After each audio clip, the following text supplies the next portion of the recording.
हरे कृष्णा, राधे राधे। हम सभी साधक श्री चैतन्य चरितावली श्रवण कर रहे हैं। प्रसंग है श्री श्री निवासाचार्य जी गतांग से आगे। बहुत संभव है मैं तुम्हें पढ़ा सकूं। श्री निवास जी समझ गए कि पंडित गोस्वामी का शरीर अब अधिक दिन तक नहीं टिक सकता। वे उसी समय सरकार ठाकुर के समीप से पोथी लाने के लिए चल पड़े। श्री हट्ट में आकर उन्होंने सभी वृत्तांत सरकार ठाकुर से कहा और वे जल्दी से पोथी लेकर पुरी के लिए चल दिए। अभी वे पुरी के आधे ही मार्ग में पहुंचे थे कि उन्हें यह हृदय को हिला देने वाला दूसरा समाचार मिला कि पंडित गोस्वामी ने गौर विरह की अग्नि में अपने शरीर को जला दिया। वे इस संसार को छोड़कर गौर के समीप पहुंच गए। दुखित श्रीनिवास के कलेजे में सैकड़ों बर्छियों के लगने से जितना घाव होता है उससे भी बड़ा घाव हो गया। वे रो रो कर भूमि पर लौटने लगे। हाय, उन महापुरुष से मैं श्रीमद्भागवत भी न पढ़ सका। अब पुरी जाना व्यर्थ है। यह सोचकर वे फिर गौड़ की ही ओर लौट पड़े। वहाँ पानीहाटी से कुछ दूर पर उन्होंने एक तीसरा हृदय विदारक समाचार सुना। एक मनुष्य ने कहा, महाप्रभु के तिरुभाव के अनंतर श्रीपाद नित्यानंद जी की दशा विचित्र ही हो गई थी। उन्होंने संकीर्तन में जाना एकदम बंद कर दिया था। वे खड़दह के अपने मकान में ही पड़े पड़े हा गौर कहकर सदा रुदन किया करते थे। कभी कभी कीर्तन के लिए उठते तो क्षणभर में ही मूर्छित होकर गिर पड़ते थे और घंटों में जाकर होश में आते। सभी भक्त उनकी मनोव्यथा को समझते थे, इसलिए कोई उनसे संकीर्तन में चलने का आग्रह नहीं करता था। एक दिन वे श्याम सुंदर के मंदिर में भक्तों के साथ संकीर्तन कर रहे थे। संकीर्तन करते करते ही वे अचेत होकर भूमि पर गिर पड़े। वे उनकी अचेतनता अंतिम ही थी। भक्तों ने भांति भांति के यत्न किए किंतु फिर वे अचेत नहीं हुए। वे गौर धाम में जाकर अपने भाई निमाई के साथ मिल गए। श्रीनिवास जी के ऊपर मानो वज्र गिर पड़ा हो। वे खिन्न चित्त से क्रंदन करते हुए सरकार ठाकुर के समीप पहुंच गए और रो रो कर सभी समाचार सुनाने लगे। भक्ति भवन के इन प्रधान स्तंभों के टूट जाने से भक्तों को अपार दुख हुआ। सरकार ठाकुर बच्चों की तरह डहा मारकर रुदन करने लगे। श्रीनिवास जी के दोनों नेत्र रुदन करते करते फूल गए थे। वे कंठ रुध जाने के कारण कुछ कह भी नहीं सकते थे। सरकार ठाकुर ने इन्हें कई दिनों तक अपने ही यहाँ रखा। इसके अनंतर वे घर नहीं गए। अब उनकी इच्छा श्री चैतन्य की क्रीड़ा भूमि के दर्शनों की हुई। वे उसी समय सरकार ठाकुर से विदा होकर नवद्वीप में आए। उन दिनों विष्णुप्रिया देवी जी घोर तपस्या में जीवन बिता रही थीं।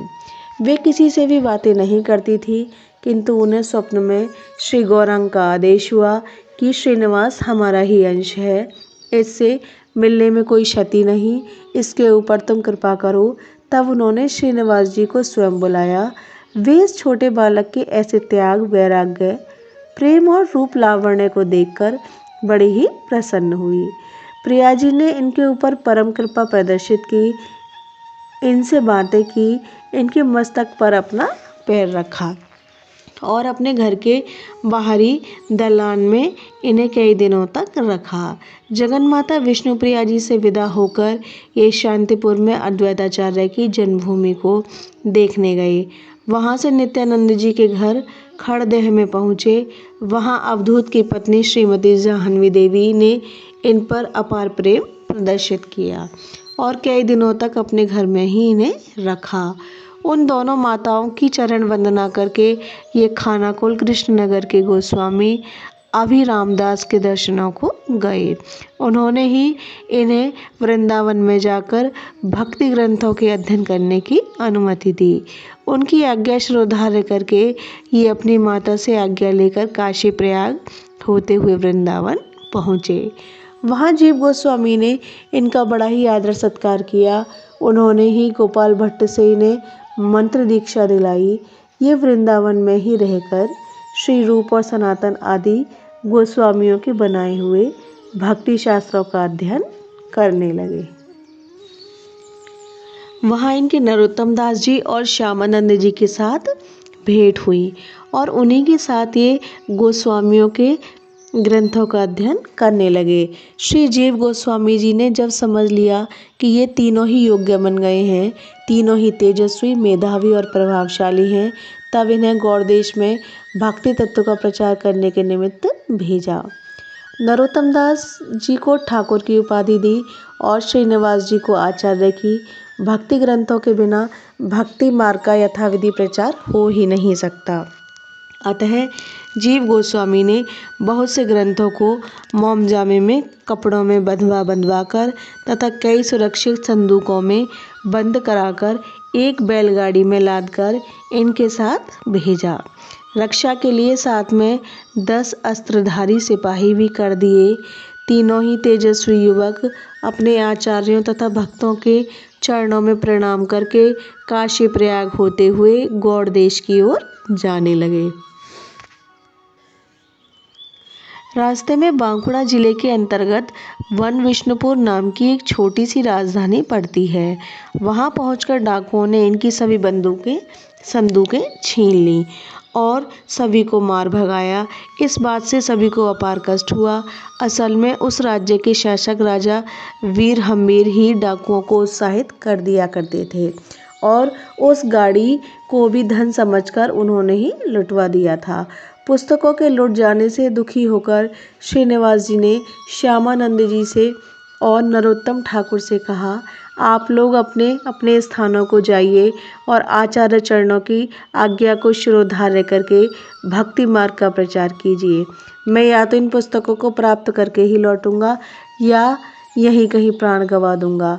बहुत कहने सुनने पर वे दोनों आगे के लिए चले गए। श्रीनिवास जी वन विष्णुपुर में घूम घूम कर पुस्तकों की खोज करने लगे। देव संयोग से उनका राजसभा में प्रवेश हो गया। राजा वीर हम्मीर श्रीमद् भागवत के बड़े प्रेमी थे। उनकी सभा में रोज कथा होती थी। एक दिन कथावाचक राजा पंडित को अशुद्ध अर्थ करते देखकर इन्होंने उसे टोका। तब राजा ने कौतूहल के साथ इनके मैले कुचैले वस्त्रों को देखकर इन्हीं से अर्थ करने को कहा। बस फिर क्या था, वे धारा प्रवाह रूप से एक ही श्लोक के नाना भांति से युक्ति और शास्त्र प्रमाण द्वारा विलक्षण अर्थ करने लगे। इनके ऐसे प्रकांड पांडित्य को देखकर सभी श्रोता मंत्रमुग्ध से बन गए। राजा ने इनके चरणों में प्रणाम किया। पूछने पर इन्होंने अपना सभी वृत्तांत सुनाया। तब डबडबाई आंखों से राजा इन्हें भीतर ले गया और इनके पैरों में पड़कर कहने लगा, आपका वह पुस्तकों को लूटने वाला डाकू मैं ही हूँ। ये आपकी पुस्तकें ज्यों की त्यों ही रखी हैं। श्री जीव गोस्वामी की दी हुई सभी वस्तुओं को सुरक्षित पाकर ये प्रेम में गदगद होकर अश्रु विमोचन करने लगे।